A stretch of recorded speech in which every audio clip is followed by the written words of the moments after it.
अस्सलाम वालेकुम, आदाब। हूं सहल कुरैशी। दोस्तों, बिहार चुनाव के नतीजे आ गए। कई सारी बातें चल रही है, कई सारे सवाल उठ रहे हैं। कैसे जीता एनडीए, कैसे हार गया महागठबंधन, बहुत सारी चीजें रही। लेकिन इन सब के बीच 1951 के बाद से अब तक बिहार के इतिहास में सबसे कम मुसलमान विधायक बनकर विधानसभा पहुंचे हैं। 2025 के विधानसभा चुनाव के नतीजे जो आए बिहार के, उसमें यह पता चला कि महज 11 मुस्लिम विधायक जीतकर विधानसभा पहुंचे हैं। हालांकि 1975 में सबसे ज्यादा 34 मुस्लिम विधायक जीतकर बिहार विधानसभा में पहुंचे थे, लेकिन इस बार महज 11। जैसा मैंने बताया, बिहार की तारीख का सबसे कम आंकड़ा है। जबकि आपको हैरानी की बात होगी कि बिहार के अंदर, मैंने पहले भी एक वीडियो में बताया था कि यादवों से ज्यादा मुस्लिम आबादी है। बिहार में तकरीबन 12-14% यादव हैं, जबकि बिहार में मुस्लिम आबादी 17.7% है, यानी तकरीबन 18% मुस्लिम आबादी है बिहार में। 18% के हिसाब से आप अंदाजा लगाइए कि 243 विधानसभा सीटों के अंदर कितने मुसलमान जीतकर जाने चाहिए थे।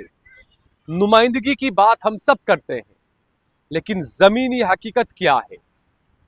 और जो आंकड़े सामने आए उसके मुताबिक मैं आपको बताऊं कि किस पार्टी ने कितने मुसलमानों को टिकट दिया था, कितने मुसलमान किस पार्टी से जीते। हालांकि सीधी बात है, असदुद्दीन ओवैसी साहब AIMIM बड़ी कामयाबी हासिल की है उन्होंने। अच्छा खासा वोट प्रतिशत भी उनका बढ़ा, 5 उम्मीदवार भी उनके जीते, और एक उम्मीदवार उनका जो हारा वो महज 200-300 वोटों से हारा। इस चुनाव के अंदर आरजेडी ने 18 मुस्लिम उम्मीदवार मैदान में उतारे थे। कांग्रेस ने 10 मुसलमानों को अपना उम्मीदवार बनाया था। लेफ्ट पार्टियों ने 2 मुसलमान उम्मीदवार मैदान में उतारे थे। महागठबंधन की तरफ से जो 20 उम्मीदवार मैदान में थे मुसलमान, उनमें से महज 5 मुसलमान जीत पाए हैं महागठबंधन से। एनडीए की तरफ से जेडीयू ने 5 उम्मीदवार उतारे थे मुसलमान। एलजेपी ने महज 1 मुसलमान उम्मीदवार उतारा था, लेकिन वो भी जीत नहीं पाया।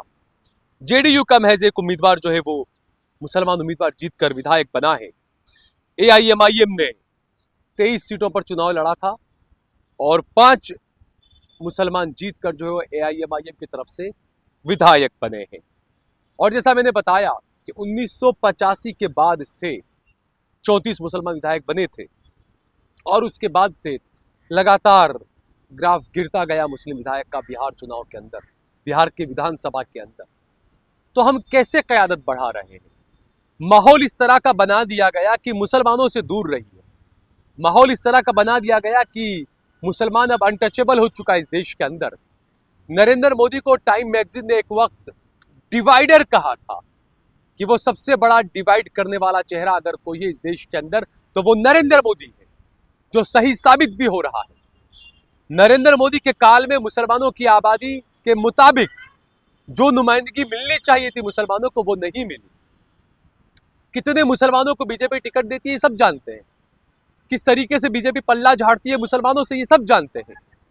बीजेपी के बड़े बड़े नेता गिरिराज सिंह और तमाम कई सारे बड़े बड़े नेता मुसलमानों को गाली देते नहीं थकते थे, लेकिन दूसरी तरफ नीतीश कुमार खामोशी अख्तियार करके रखते थे, मुसलमानों के खिलाफ वो कुछ नहीं बोलते थे।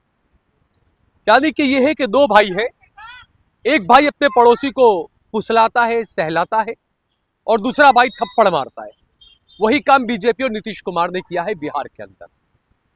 दूसरा, एनडीए की तरफ से जो 202 विधायक बने हैं, MLA बने हैं, उनमें 12 ब्राह्मण्स हैं, 32 विधायक एनडीए के राजपूत हैं, 20 विधायक एनडीए के कुशवाहा बिरादरी से ताल्लुक रखते हैं, कायस्थ 2 विधायक हैं, जबकि 13 यादव बीजेपी से उम्मीदवार बनकर जीत हासिल कर चुके हैं। अगर अदर ओबीसी की बात करें तो 33 अदर ओबीसी जीतकर बीजेपी के और एनडीए के जो उम्मीदवार बने थे वो लोग 33 ओबीसी जो है अदर ओबीसी वो जीतकर विधायक बने हैं, जबकि 23 भूमियार विधायक बने हैं एनडीए से। पासवान बिरादरी के 11 विधायक बने हैं एनडीए से। अदर एससी जो हैं वो 22 बने हैं विधायक। ईबीसी इकोनॉमिक बैकवर्ड जो है वो 32 एनडीए से बने हैं।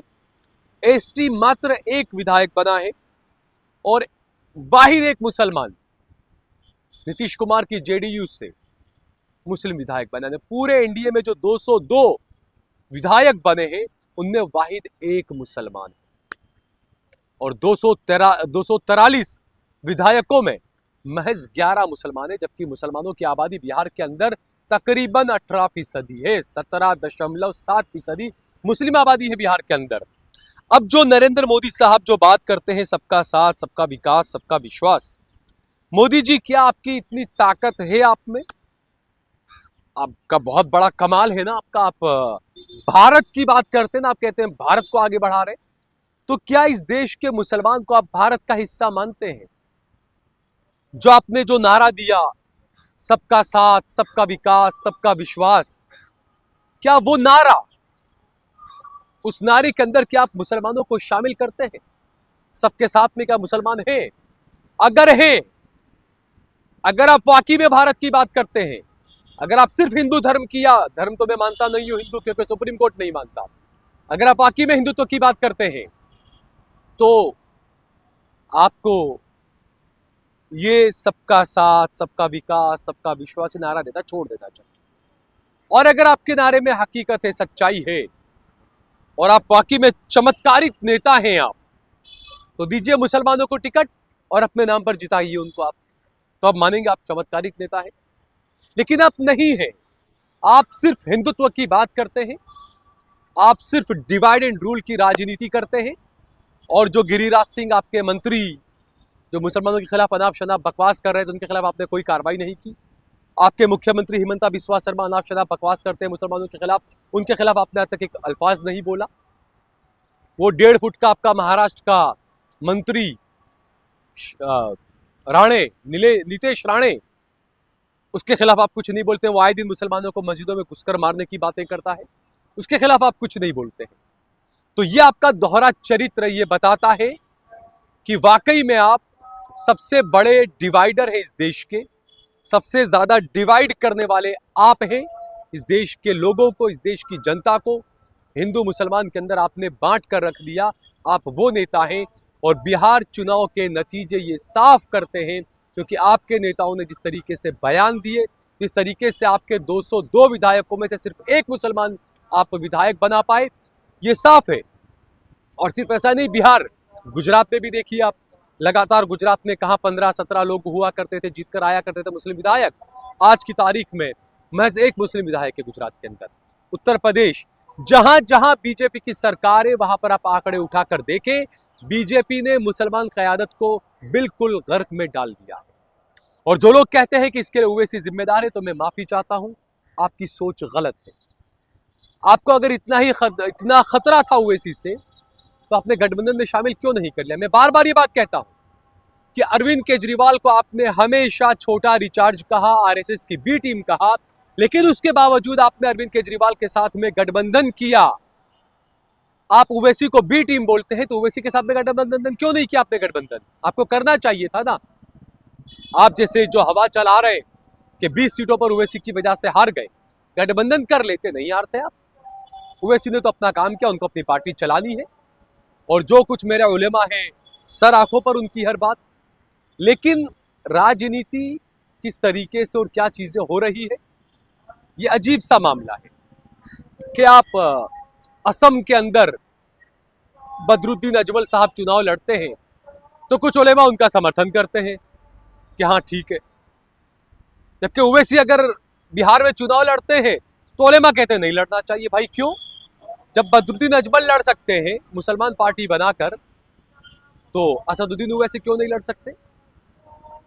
जब शिवसेना कोर हिंदुत्व के नाम पर जब चुनाव लड़ती थी अपनी पार्टी बनाकर, ओवैसी क्यों नहीं लड़ सकते? ओवैसी के तो उम्मीदवार हिंदू भी है, दलित भी है। तो ये जो दोहरा चरित्र है ना, इसके बारे में हम सभी को बहुत गौर करने की जरूरत है, वरना आने वाले वक्त में मुसलमान क़यादत की जो हम ख्वाब देख रहे हैं बढ़ाने का, लेकिन जब जब मुसलमान क़यादत बढ़ाने की बात हुई तब तब आप देखें कि मुसलमानों की क़यादत और ज़्यादा गिरती चली गई। और जो लोग ये सोचते हैं कि ओवैसी को साथ में लेकर हमारा हिंदू वोट छटक जाएगा, मैं उनसे पूछना चाहता हूं, बिहार चुनाव में आपने ओवैसी को अपने साथ नहीं लिया, आपको कितना हिंदू वोट मिला बताइए। यहां तक कि बिहार के अंदर कई यादवों को यह कहते हुए सुना गया कि तेजस्वी यादव अगर मुसलमानों को टिकट देगा तो यादव तेजस्वी यादव की पार्टी को, आरजेडी को टिकट नहीं देंगे। ये यादव कह रहे थे बातें। तो जो लोग ओवैसी से दूरी अख्तियार करके ये बताना चाहते थे कि हमको हिंदू वोट नहीं मिलेगा अगर ओवैसी साथ आ जाएगा, तो अब तो आपको ओवैसी को आपने दूर रखा। कितने हिंदुओं ने आपको वोट दे दिया, ये आपके सामने है।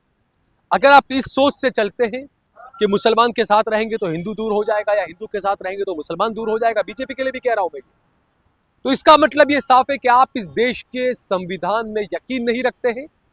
आप इस देश के संविधान की रूह को बिल्कुल मिटा देना चाहते हैं। यह आपकी सोच है, यह माना जाना चाहिए। इस वीडियो को ज्यादा से ज्यादा शेयर करिए, कमेंट करिए, लाइक करिए। जय भारत, जय हिंद।